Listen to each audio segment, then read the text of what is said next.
வணக்கம் students, structures இன் C தான் பார்க்க போகிறோம். இப்போது ஒரு ஸ்ட்ரக்சர்ஸ்னு எடுத்துட்டோம்னா அதில் எப்படி டேட்டா டைப்ஸ்லாம் ரெப்ரசன்ட் பண்ணுவாங்கன்னா நிறைய டேட்டா டைப்ஸ் இருக்கும்.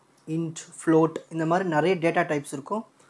நிறைய டேட்டா டைப்ஸ்க்கு ஒரே ஒரு சிங்கிள் நேமை மட்டும் வச்சு ரெப்ரசன்ட் பண்ணுவோம் ஸ்ட்ரக்சர்ஸில்.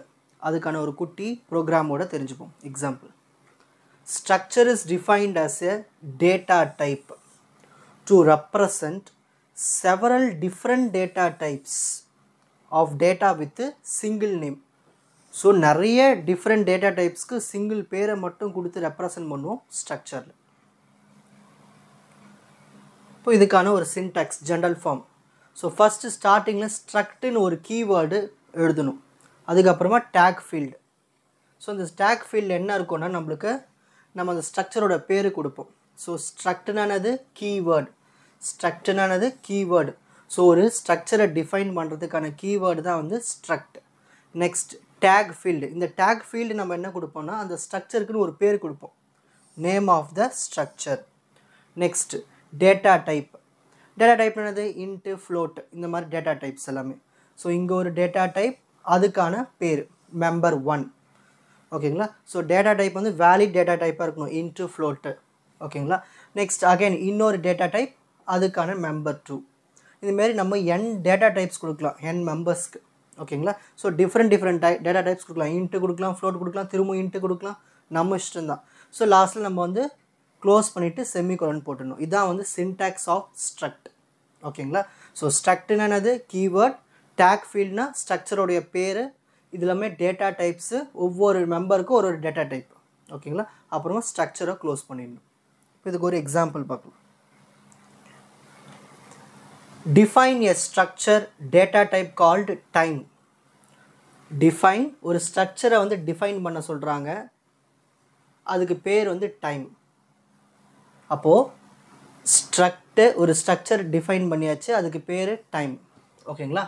Containing 3 integer members. அப்போது அதில் 3 இன்டீஜர்ஸ் இருக்குது டேட்டா டைப். ஒன்று அவர், இன்னொன்று மினிட், இன்னொன்று செகண்ட்.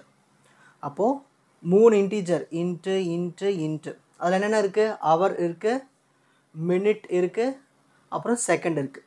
இவங்க எல்லாமே அந்த ஸ்ட்ரக்சருக்குள்ளே இருக்கிற டேட்டா டைப் மெம்பர்ஸ். ஸோ லாஸ்ட்டில் நம்ம க்ளோஸ் பண்ணிடணும். ஓகேங்களா. Next, develop a program that would assign values to the individual members. இந்த ஒவ்வொரு மெம்பர்ஸ்க்குமே நம்ம வந்து வேல்யூ வந்து அசைன் பண்ணிடணும். அப்புறமா அதை வந்து டிஸ்பிளே பண்ணணும். எப்படி டிஸ்பிளே பண்ணணும், இந்த மாதிரி ஒரு டைம் ஃபார்மேட்டில் டிஸ்பிளே பண்ணணும். ஃபஸ்ட் இருக்கிறது வந்து அவர், நெக்ஸ்ட் இருக்கிறது minute, third one is second. So இந்த ஃபார்மேட்டை நம்ம வந்து டிஸ்பிளே பண்ணணும். ஸோ நம்ம என்ன பண்ணலாம், program start with header file. Header file include பண்ணோம் இல்லையா, hash include standard input output dot H. So header file include பண்ணிவிட்டு ஸ்ட்ரக்சர் சின்டாக்ஸை இங்கே க்ரியேட் பண்ணிவிட்டு மெயின் ஃபங்க்ஷனுக்குள்ளே போயிடலாம். மெயின் ஃபங்க்ஷனுக்குள்ளே போய் நம்ம என்ன பண்ணோம், அகைன் ஸ்ட்ரக்ட் கீவேர்டு. இந்த ஸ்ட்ரக்சரோட பேர் என்னது, டைம். இந்த டைமுக்கு நம்ம ஒரு லெட்டர் மாதிரி ஒரு சூஸ் பண்ணி வச்சுப்போம், டி. ஓகேங்களா. செமிகோலன், இதுக்கு ஒரு பேர் வைக்கணும். ஸோ ஸ்ட்ரக்சர் பேர், இந்த ஸ்ட்ரக்சர் பேருக்கு வந்து ஒரு பேர் டி. இப்போது ஸ்கேன்எஃப்னது, ஸ்கேன்எஃப்னா நம்ம தான் டைப் பண்ண போகிறோம். நான் தான் வந்து இப்போது எனக்கு ப்ரோக்ராம், எனக்கு கம்ப்யூட்டர் வந்து காட்டுது டீட்டெயில்ஸை டைப் பண்ணுன்னு, நான் தான் டைப் பண்ண போகிறேன். என்ன டீட்டெயில்ஸு, 16, 40, 51. அதுக்கு ஸ்கேன்எஃப் யூஸ் பண்ணணும். ஸ்கேன்எஃப் %d ஏன் போடுறேன், இது வந்து நம்பர். So %d. அடுத்ததும் நம்பர் தான் %d. அடுத்ததும் நம்பர் தான் %d. ஸோ 3 நம்பர் வேணும். ஃபஸ்ட்டு நம்பர் வந்து அவருக்கு, செகண்ட் நம்பர் வந்து மினிட்க்கு, தேர்ட் நம்பர் வந்து செகண்டுக்கு. ஸோ 3 நம்பரை வாங்கணும். அதுக்கு முதல்ல இந்த %d 3 வாட்டி போட்டு டபுள் கோட்ஸ் போட்டு க்ளோஸ் பண்ணிவிட்டு கமா போட்டுட்டு, இப்போது கம்ப்யூட்டர் வந்து நம்மக்கிட்ட கேட்குது. அப்போ நம்ம டைப் பண்ணணும்னா அந்த இடத்துல நம்ம ஆம்பர்சன்ட் யூஸ் பண்ணணும். ஆம்பர்சன்ட். இந்த ஸ்ட்ரக்சருக்கு பேர் என்ன, T. So T dot, first நம்ம எதுக்கு வாங்குகிறோம், அவருக்கு வாங்குகிறோம். நெக்ஸ்ட் கமா ஆம்பர்சன்ட், ஸ்ட்ரக்சர் பேர் டி டாட், அடுத்தது மினிட்டுக்கு வாங்குகிறோம். கமா ஆம்பர்சன்ட் டி டாட், அடுத்தது செகண்டுக்கு வாங்குகிறோம்.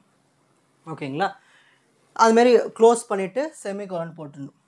இப்போ அடுத்தது நம்ம என்ன கேட்குறாங்க, அதை டிஸ்பிளே பண்ண சொல்கிறாங்க. நீங்கள் வந்து வேல்யூஸ் வாங்கியாச்சு. இப்போ இதில் வந்து 16 ஸ்டோர் ஆகிட்டுருக்கு, டைப் பண்ணியாச்சு.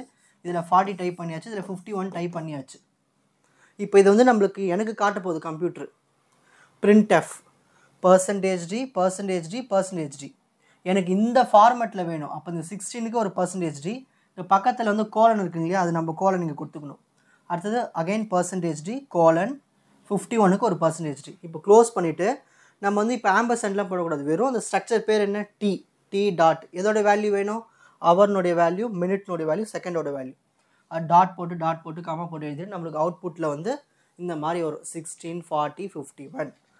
அப்புறமா நம்மளுக்கு மெயின் ஃபங்க்ஷனை க்ளோஸ் பண்ணிடணும். இவ்வளோ தான் ஈஸியாக ஸ்ட்ரக்சர் ப்ரோக்ராம், ரொம்ப சிம்பிள் ப்ரோக்ராம். எப்பவுமே இந்த ப்ரோக்ராமிங் பேப்பர் பொறுத்த வரைக்கும் ஃபஸ்ட்டு ஒரு டாப்பிக்கு டெஃபினேஷன் எழுதணும், அதுக்கு சின்டாக்ஸ் எழுதணும், அதுக்கு ஒரு எக்ஸாம்பிள் ப்ரோக்ராம் எழுதிட்டிங்கனாலே முடிஞ்சு போச்சு. அதை நீங்கள் க்ளீனாக பண்ணாலே போதும், உங்களுக்கு ஃபுல் மார்க்ஸ் அவார்ட் பண்ணிவிடுவாங்க. ஸோ இப்போ ஸ்க்ரீன்ஷாட் டைம். ஃபர்ஸ்ட் ஸ்ட்ரக்சர்னுடைய டெஃபினிஷன்,